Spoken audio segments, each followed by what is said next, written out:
What is going on, my weekend golfers? Welcome back to another episode of the podcast, The Weekend Golfer, the podcast where everyday golfers, just like you, it's weird, I point to myself and say you, everyday golfers just like you and me, we get our voice back, and today we're going to be talking about something that I feel might be a little controversial. Maybe not. I may be overbooking this. I don't know. But the thing that we're trying to hit on today is something I wanted to peel back, the things that we've kind of been talking about so far, and really just wanted to dive into the fact that golf has just gotten expensive. Like, I'm not just expensive, but like sometimes it feels like we're paying more and not always getting an ROI. We're not getting more of that in return. So today we're going to be breaking down the current state of golf as it is when it comes to the price of golf, different avenues of it. We're going to dive into that. If you guys are excited, stay tuned.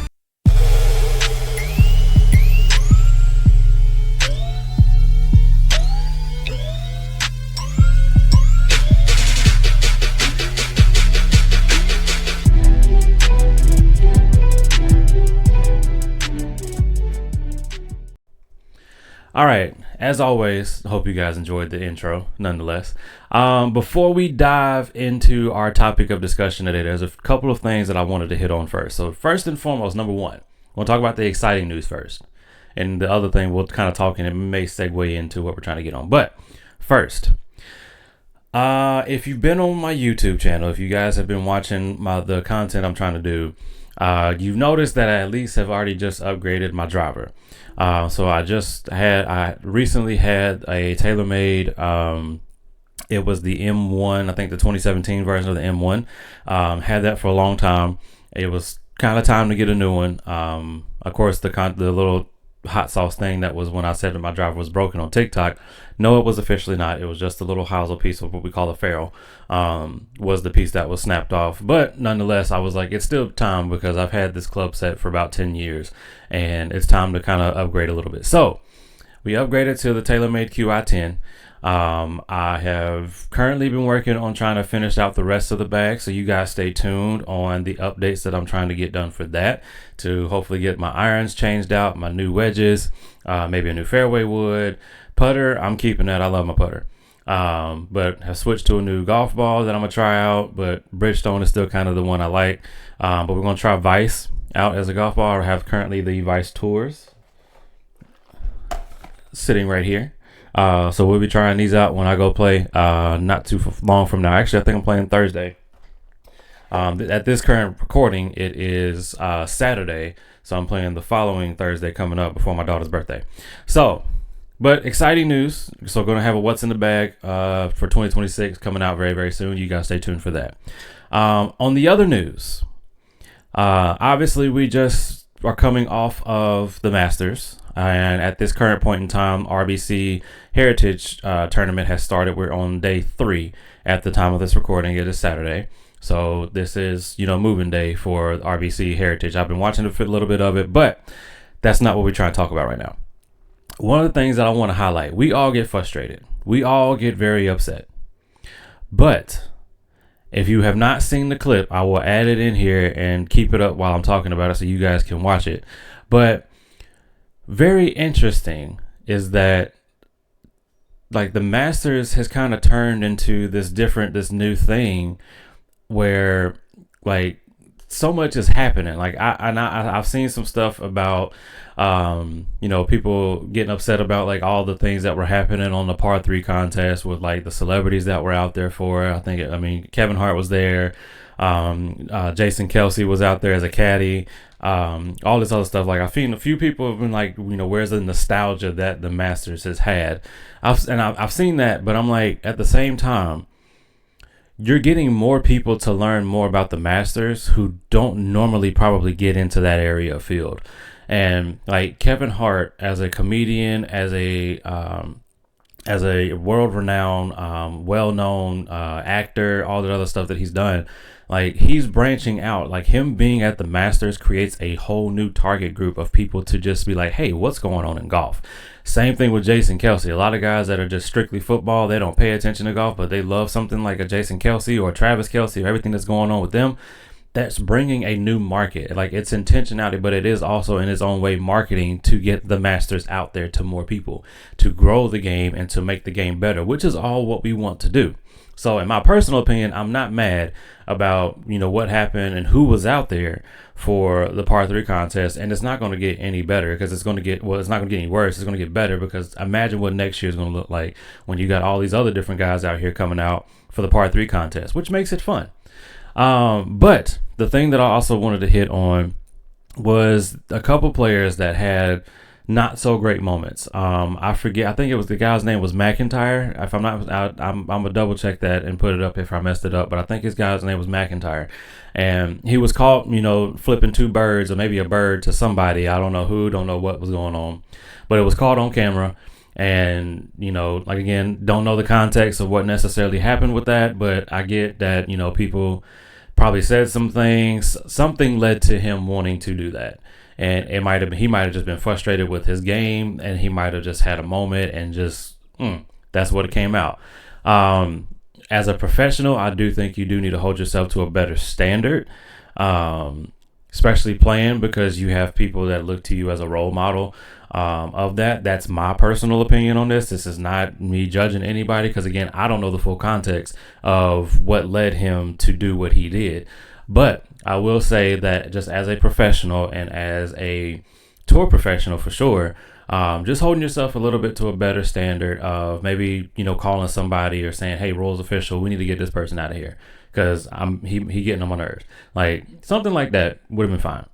But again, I had to figure out the full context. I'm not judging the man. I'm just saying what I would have probably done in that situation if, somebody was like poking at him to get a reaction out of him, which I feel like might have been the case. But on the other hand, Sergio Garcia. Sergio is a great golfer. And there's 2 things that I wanted to share about what happened with Sergio. So I'll have the video playing somewhere so you guys can see it, just in case you haven't, but if you're watching this on YouTube. But the first thing that I'm stuck on is his shot was not that bad. Like, his shot was honestly not that bad. Like, I would take that shot any day of the week on the golf course, to where I hit a driver. Yeah, it rolled into the bunker, but I mean, okay, hey, we can hit out the bunker, save it up. But I don't think the shot was that bad, and I don't think that it necessarily warranted the response that he did, as far as, beating into the turf on the tee box, which, I mean, that's a little upsetting, because it's like, dang, you want the course, especially a nice course like Augusta, you want that thing to look pristine.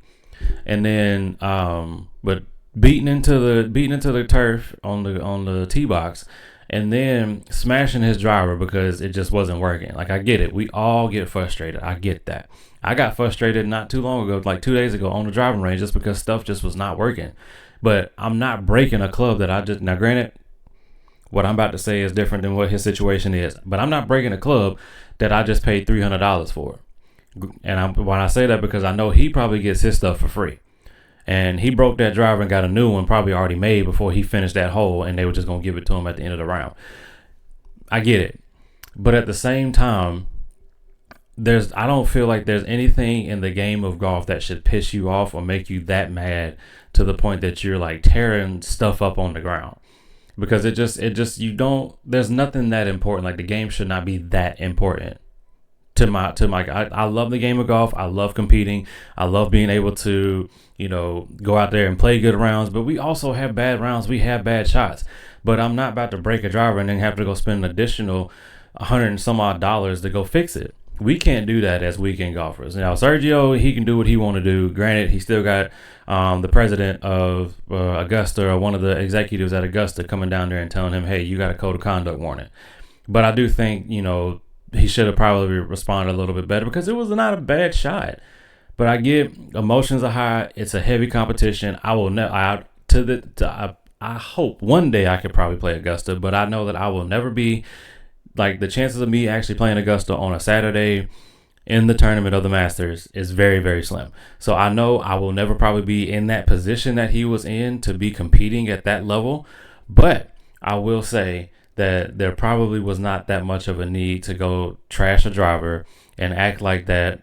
I mean, people say he had like a little kid. whatever. Like, I get it. We all get mad on the golf course, but I don't think that type of response was warranted for that type of shot. That's all I'm saying to that. Y'all can say what you want. We'll keep going from there. So getting into what we were going to talk about today, I did want to just share those two highlights, but let's get into what we want to talk about today. So as we mentioned at the very beginning of this podcast, the reality of golf is that the prices are getting up there. Like, if you've been playing golf for a few years, you probably have noticed it. You have seen it. I'm not going to name drop any golf courses because somebody may be working at this golf course and watch my content. I don't know, but I'm not name dropping any golf courses, but just the average of what I am seeing, at least in my area of the greater Charlotte, area, whatever case may be, Charlotte, Concord, this area, North Carolina. Rounds for golf on the weekend used to be like 40, 50, maybe tapping $65. And like now it's, the lowest you might find is 70. $70, $80. Sometimes now, most of them have gotten to a point, specifically in the Charlotte area. A lot of the golf courses now have gotten up to like $100 on a weekend. And to me, I get it. Like, inflation already by itself is up. Like, gas prices are $4. Groceries are expensive. Like, things have gone up. I get that. But $100 to go play some golf, that's a lot. That's a lot of money. Like, that's a tank of gas for most people. I drive a Chevy Silverado, a 2025 Chevy Silverado. $100 is more than what I put in my gas tank, even with it being at $4. Granted, it's close. I will say it is very close with gas being $4. But $100 just to play some weekend golf. Like, the weekend rate, and then this the thing too. You get the weekend rates versus the weekday. There's one golf course, again, I'm not name dropping golf courses, but there's a golf course that if you go during the week, it is like $45 for a senior, 64 or somewhere around there for a regular person during the week. And if you go on a Friday, Saturday, or a Sunday, it is 99 to 110, depending upon what time you go out and tee. To me, that is crazy. And I get it though. Like, I get the fact that they probably got to pay for the gas that got to go in them carts. And that's why the prices are so high. I get inflation happens, all that stuff happens. I get that. But the issue that I feel that is happening though is that, golf, it's like, it is a popular game. Golf has started to got more popular. Like, a lot more people, I feel like now, from the time that I started to the time that it is now, I feel like a lot more people are playing golf. However, I don't think that warrants a shoot up of a price from going from it used to being like $50 to go play golf to now it's $100 and $110 plus to go play a golf course that I have played. And quite honestly, I know it is not worth $100 to play this golf course. And and that's kind of the next thing that I wanted to hit on, but like, it's not like, what are we paying for really? Like, I know that there's some things that are going down, like gas prices are high. We've talked about that. I get that there's employees that need to be paid. I get that there are things that need to be done to the grounds, and you got to take care of things. However, if I'm paying this much money and I come out here and this golf course looks the same as it did when it was $40, there's an issue. Like, I see an issue. You're making more money. Why are we not taking care of the course? Like, to me, like, it's a conversation that me and my dad have quite often, is that the real question about the price of golf isn't just the price, it's the value. And, when we come out and the course is still the same, but the fairway and the rough have no difference in level of height of grass. Like, there's no difference in, like, if I get in the rough, I'm not penalized. Like, I can still hit out of the rough just as much as the fairway. Or the fairway at times is like playing off of concrete. Like, I've played some courses where the fairway is so tough that my irons will just bounce right off of it because there's no give into the ground. Like, it's not, I almost kind of get excited when I can go play a golf after it just rained, because I know the ground might be a little bit softer. Like, that is terrible. A big hot topic that I can probably talk all day long about, and I'm gonna try my best not to, is pace of play. The constant battle of those guys that are playing slow or the guys that are playing really fast and they're hitting up on your tee on you guys when you're in the fairway. Like, I'm not paying $100 for to have to fight with somebody on the golf course. I'm not doing that. I'm not doing that. I can tell you that now. Because, and I get it, I've done it in my time too. I've done it when I played golf in Florida or in Myrtle Beach or whatever the case may be, like in some places. You're not realizing how far I'm actually hitting it and then having to apologize one time, cool, two times, all right, I probably need to chill out and let y'all go further ahead. But, like, if the course is trash, like, and this is kind of what leads to, like, I can see a Sergio moment based off of this. If the course is terrible, as the course is in a beat up shape, the fairways are hard, the roughs are not even existent. The rough is just essentially the fairway with maybe an extra layer of like another centimeter of grass. Pace of play is either very slow, like I got a good mojo going, and I get to the next hole, and now I got to sit there and I'm waiting. I get tired or whatever, like, or if it's like I'm always feel like somebody's pushing on me because I'm trying to pay. Because at the end, like, it's a lot that can go on in that. And then another thing, even with the pace of play, is the tee time spacing. Let's dive into this for a minute. I told you we're gonna be hitting on some little controversial stuff today, but the tee time spacing. If you notice, like when you go watch the guys on tour, like they got 3 guys playing on Friday, Thursday, and Friday, and then they eventually cut down to 2, but their tee times are blocked off. Because for one, it's 2. But on weekend golf, we know we got foursomes out there. You may have a one person, and you may have a group of 3 that eventually adds the one person and becomes a foursome. So much happens out there on the golf course.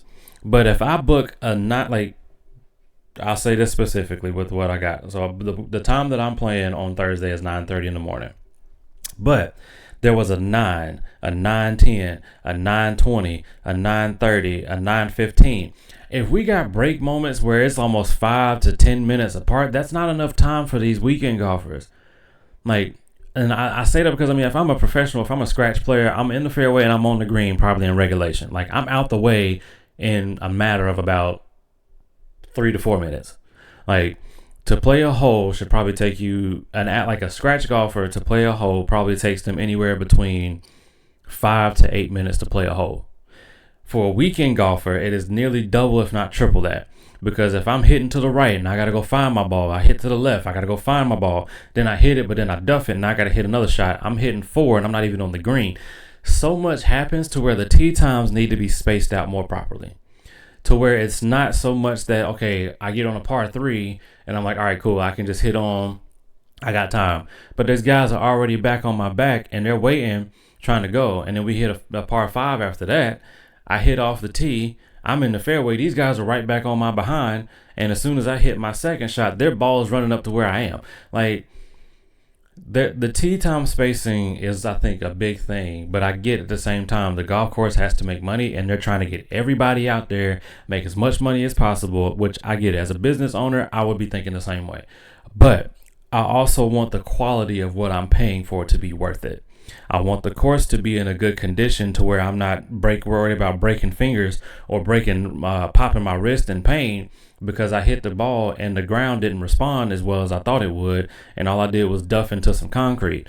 I also want to be able to feel like I can relax enough to play at my pace of game, which is fairly decent. Like, I'm not going to take 20-25 minutes to play a hole, but I want to be sure that I'm not feeling like I'm rushed or I feel like I have to do something quick to just be playing ready golf all the time just to keep going, because golf is meant to be enjoyed, not meant to be something that you do in 2 hours.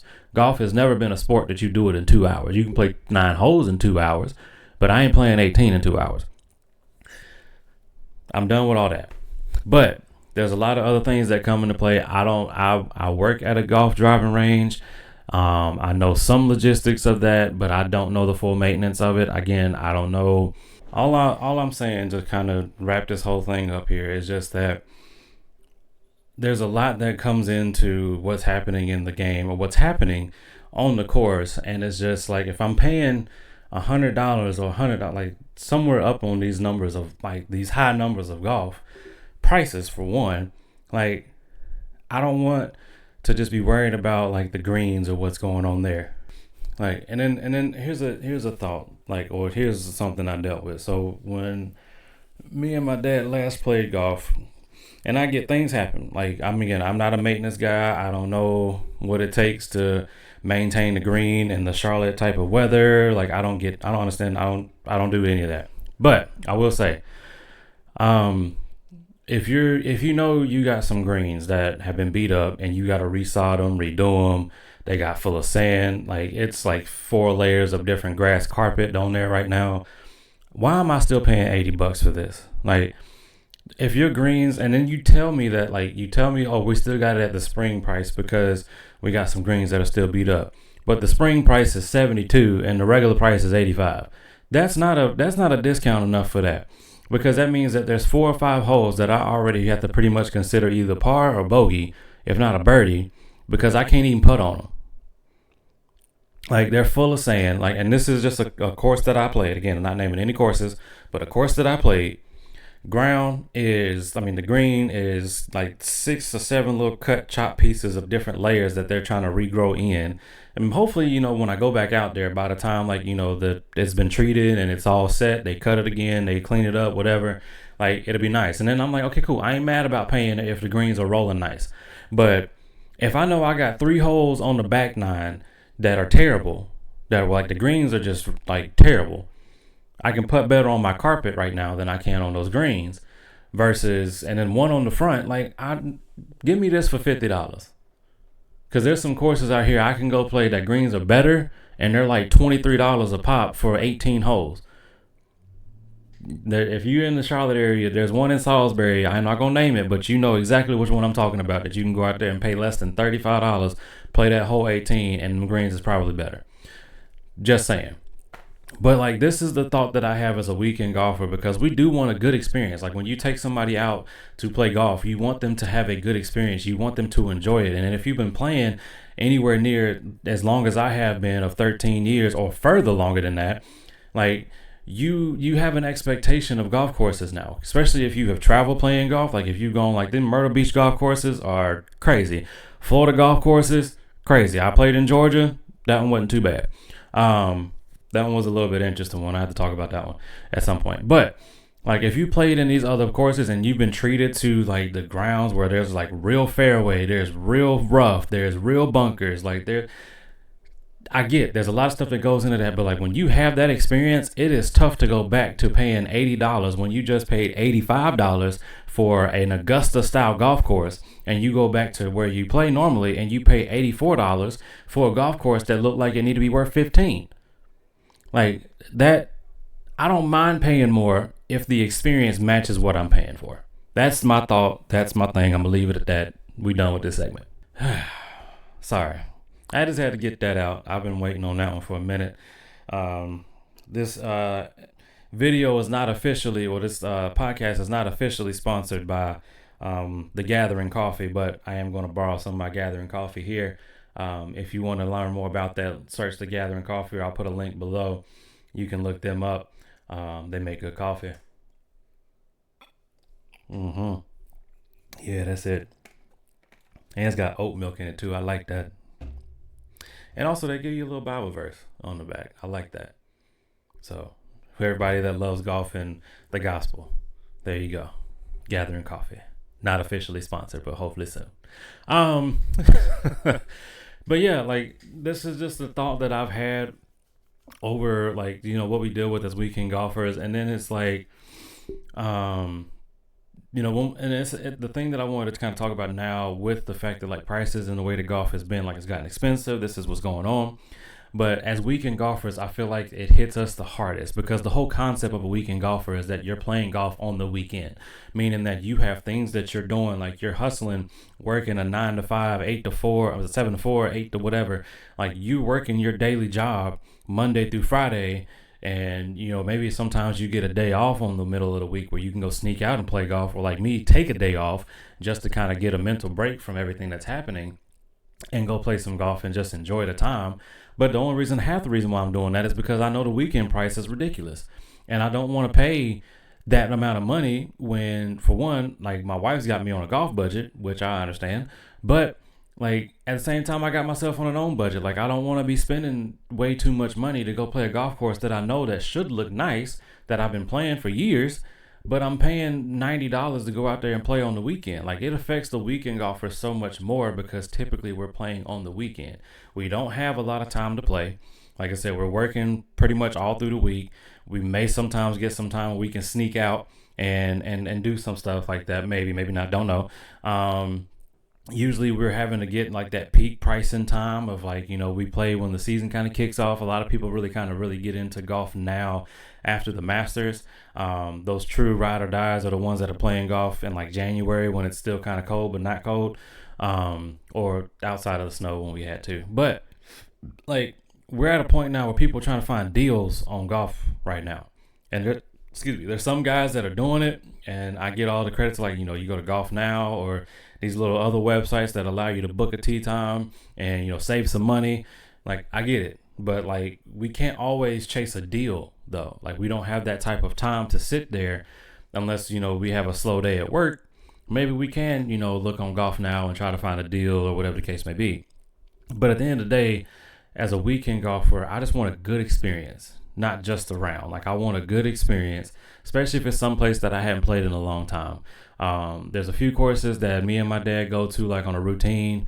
Well, at least when we can get out there. He's retired, so he plays a lot more than I do. I think he plays once a week. I'm more like maybe once or twice a month still, but I'm playing at the range way more often than anything. So virtual rounds, all that type of stuff, like I'm doing that. So I definitely have played way more this year than I have in any other year combined, and it's only April.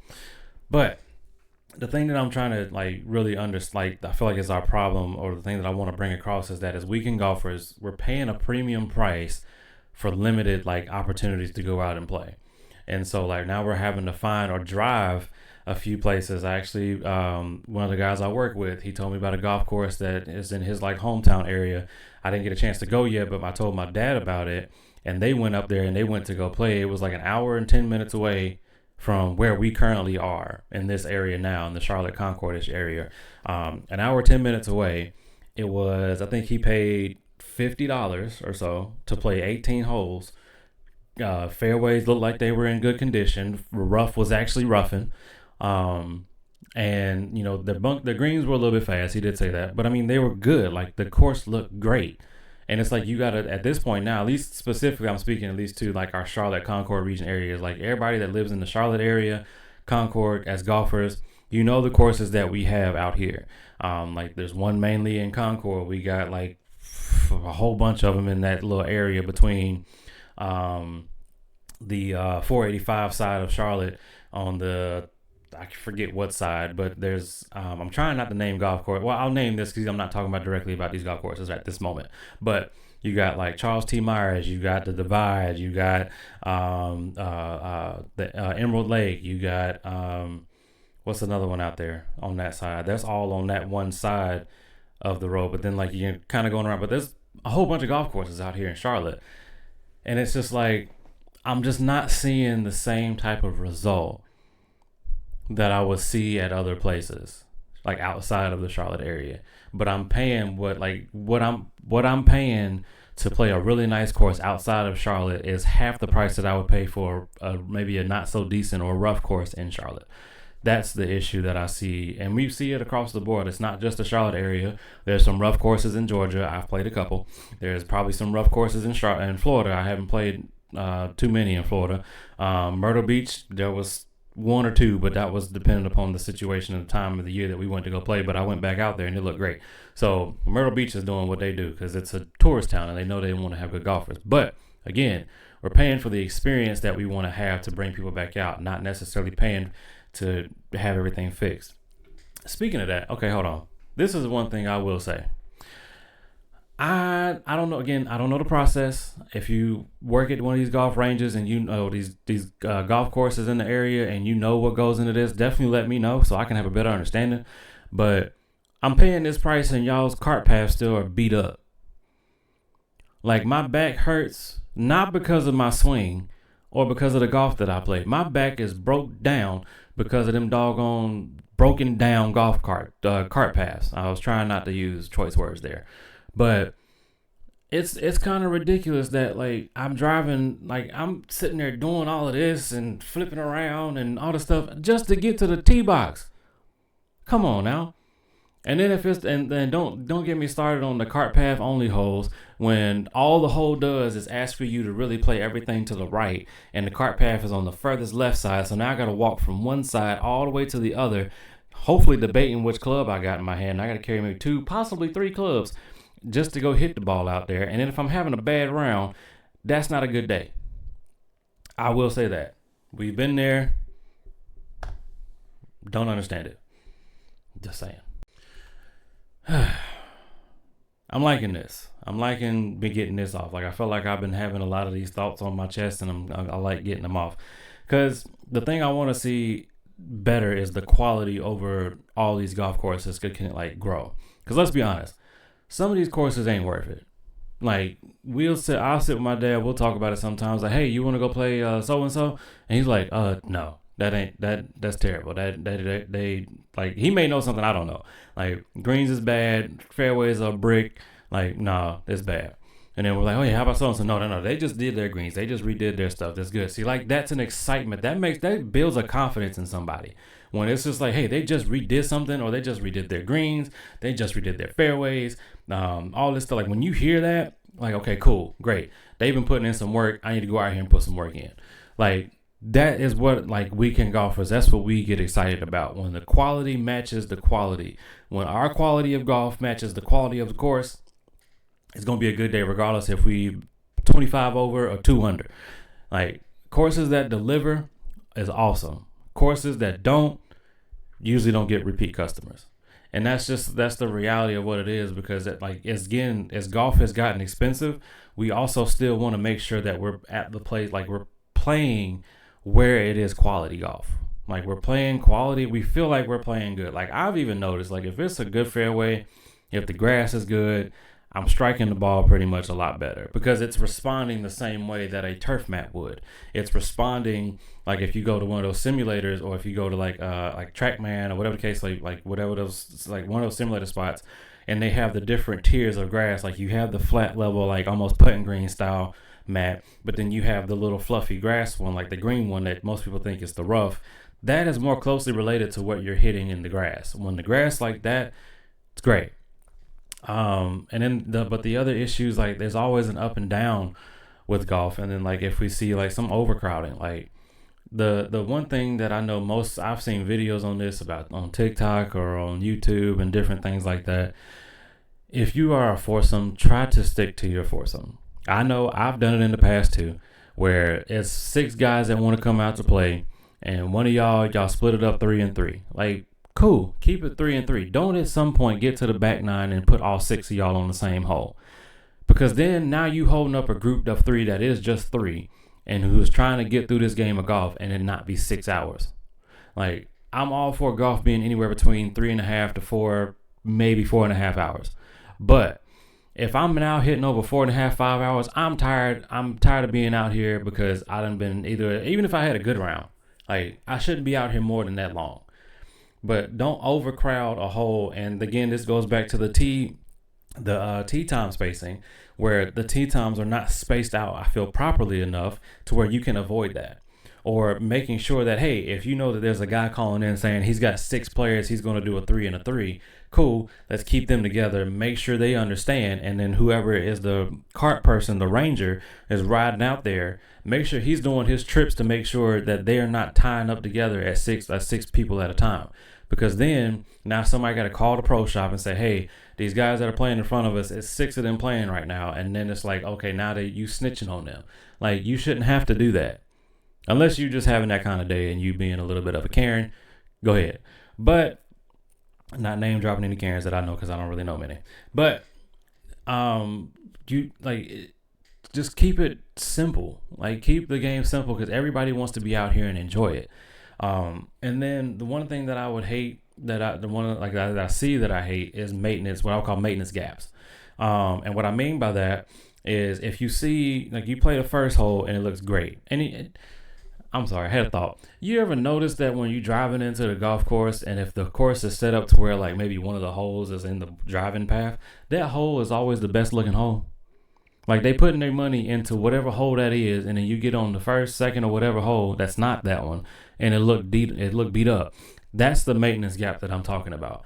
Like I want all the holes to look very similar, if not have the same quality that each hole has.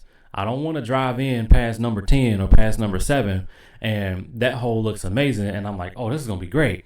And I get there on the first hole, in the tee box, I can barely put my tee in the ground because the ground is so hard.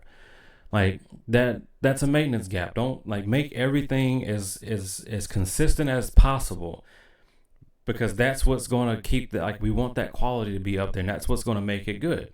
Like this isn't about, I'm not trying to call out courses. I said it multiple times in this podcast today. I'm not calling out any golf courses whatsoever because I don't know the details of what's going on. I am simply just giving my opinion on the things that I have seen in the last few years of golf. But this isn't about calling out golf courses. It is about the experience that every weekend golfer and every golfer in general wants to have when they go out and play a game of golf. Like prices go up everywhere. Understand, because inflation, like everything is going up. But if the quality doesn't follow that, that's the issue. That's the issue that I have. So again, like it's just, we want the quality of the golf course to match the quality that we expect it to be, and the quality of how we want to, we want to have a good quality round because the course is giving us a good quality feedback. And it's the term that I'm thinking of where you don't play against other people, you're playing the course. You're playing against the course. It is hard to beat a course that's broken down and beat up because all it's trying to do is beat you up and break you down. Like that is a difficult thing to do. But if the quality and the maintenance and the things that are happening that should be happening on the golf course when the season is right, for whatever y'all got to do on these golf courses to make them look good, to make them feel good. Like that course I played for that tournament, probably the best one I've played so far this year. Granted, I've played maybe 5 times this year, and that was the one course that was not in North Carolina. It was technically in South Carolina, but not in the Charlotte area, but it was in South Carolina. Great course. So, but that quality matched it, and I mean, we shot 6 under as a group that day. So that's all I got to say. All right, so we've talked about all these things, like the things that have happened or what's been happening with the golf courses. So like now, how do we navigate this per se? For one, I think pick your spots. As a weekend golfer, how do we navigate it? Pick your spots. Make sure you do your research. Most people probably don't do this as much as I feel like. A lot of people just book online and they just go out there. I'm a big advocate for, I'm gonna call you first. Like I'm gonna call, make my tee time the old fashioned way. But pay more for a better experience, like occasionally. Like make sure, like if you play, I'd say anywhere between 2 to 3 times like a month, like if you're that kind of consistent type of weekend golfer, or if you just like every once in a while, like every quarter that you're playing, make sure you actually pay attention, or you go pay a really quality price for a really quality course. And I'm pretty sure that was probably bad grammar, but a really quality, I don't know. But you know what I mean. Every now and then, or every on occasion, make sure that you like pick your spot and say, hey, no, I'm going to go out here to this golf course. I know it's going to be 45 minutes, an hour drive, whatever the case may be. But I'm going to go out here and I'm going to play this course because I know I'm going to get a better experience. And just treat yourself to that. Play on those off-peak times when it's possible, like, the early tee times or the late tee times. You can avoid that overcrowding or like that bunch up moment that happens. Like I'm a big advocate for like morning golf rounds. Like we're playing at 9:30. I really wanted the 9 o'clock. I was even going earlier than that, but I didn't think that my dad wanted to be up that early. The last time we played, I think our tee time was like 8:10. However, it was very cold that day, but for some reason the wind was blowing at like 20 miles an hour and the temperature degree was only getting up to like 40. So one random day out of the year that it decided to be really cold in like March made no sense to me. But those early or those late tee times, like my dad often will go out at like 3:30 and they'll just go play like as many holes as they can before they get kicked off the course. Especially now with daylight savings time, you can probably, if it's just 2 players and y'all playing at 3, you can probably get 18 holes out of that. You might, best case scenario, depending upon what time the course closes, you can knock out, I don't know, maybe 15 holes. At that point, it's kind of worth it. You paid a cheaper price because it's off time. It's not that prime time where it's like 10 to 2, where all those people are trying to get out there and play that golf, play golf on that time period. So play for those off times. And then find like a home course, something that you know that's reliable. It gives you consistent value. Like that's the one that you kind of go to more often than not. For me and my dad, for a good bit when I was living actually in the city of Charlotte, was Charles T. Myers. That was our, reliable, consistent golf course because we knew what we were getting when we went out there. Was it the absolute greatest golf course? No, but we knew what we were getting out there, and we knew what the price was going to be when we went out there. So finding your home course, that's what's going to help you out a little bit as well. And then the last thing, well, not the last thing, but one of the last things that I had was not every round needs to be premium. Like, lower your expectations strategically. Not every round needs to feel like it has that premium thing, but I'm a big advocate for pushing. Like, I'm trying to talk to my fellas now, my friends, about, hey, once a year, let's plan out a nice golf trip. Like, let's go play somewhere that we haven't been before. Like, we go play, plan a trip, and like we actually go play a premium golf course, pay to go through the whole nine. Like, not pun intended with the 9 holes, but like go through the whole thing. Like, let's go be intentional about playing something really premium, because we know every day or every other day that we are playing, it's not going to be a premium round.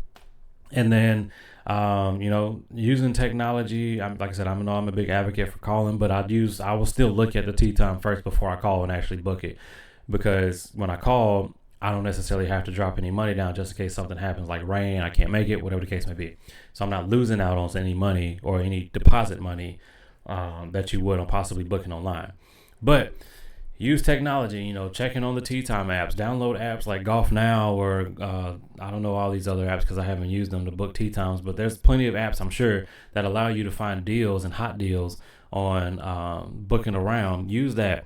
Find as many deals as possible. And if you're one of those golfers that's diving into memberships, become a member of something.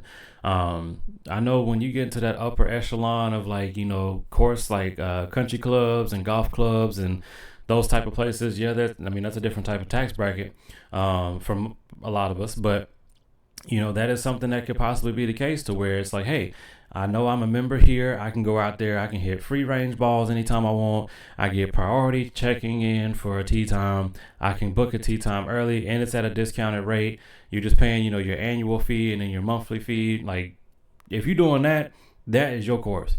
Like, that's kind of my mindset with that. Like, that is your golf course. If you want to play other courses and venture out and all that stuff, that's fine. Maybe not want to be a member of like a top quality golf club, but a membership is not bad either, if you want to just kind of know what you're getting yourself into. And so we don't need to play the most expensive golf courses all the time. We just need to find the best value. And again, knowing what you're getting into, asking questions. Like, sometimes they'll put it on the website if they just air-rated greens, air-rated fairways. Sometimes you'll see that. A lot of times they don't. And you can even ask. Like, I've asked a few times, like, hey, when was the last time, we're coming out, we're going to book this tee time. When was the last time the aeration has happened? Just so you know. Like, hey, are the greens good? How the greens rolling? Like, ask questions. Sometimes they don't know. I mean, you may get the person that really doesn't know anything about what's happening there, and that's fine.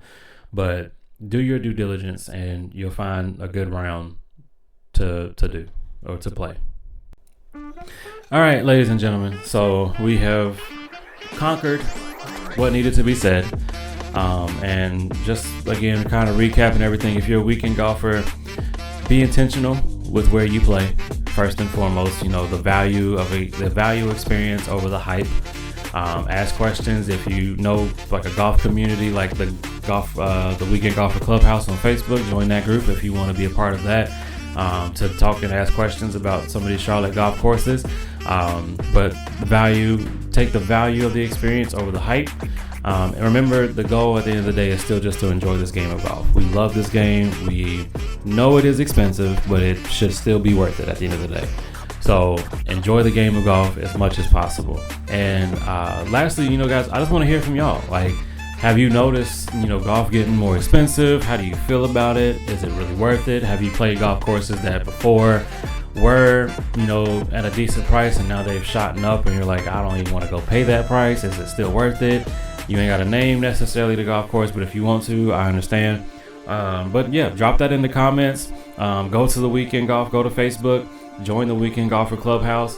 That is a group community that has been started for all of us golfers that just want to be able to communicate and talk through anything that's happening in the golf community, like just talking about the Sergio thing or talking about what happened at Augusta, talk about Scotty Scheffler, whatever you want to do.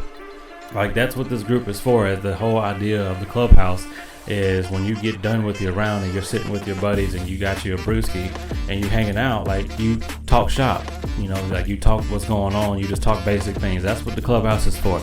So if you're on Facebook, go to Facebook, look up the Weekend Golfer Clubhouse. It is the Facebook group. Go ahead and join that group and you'll be ready to go for that. Make sure you're following me on everything, TikTok, Instagram, YouTube here. Because again, this is the Weekend Golfer, where everyday golfers get our voice back. And I want to keep bringing this stuff to you and having real conversations as well about the things that we deal with as Weekend Golfers. So y'all make sure y'all follow, subscribe, comment, do all that great stuff. Let me know about the golf courses that you've seen that have gotten expensive or may have not. And let's find some new golf courses to play that are going to be quality. Y'all enjoy it.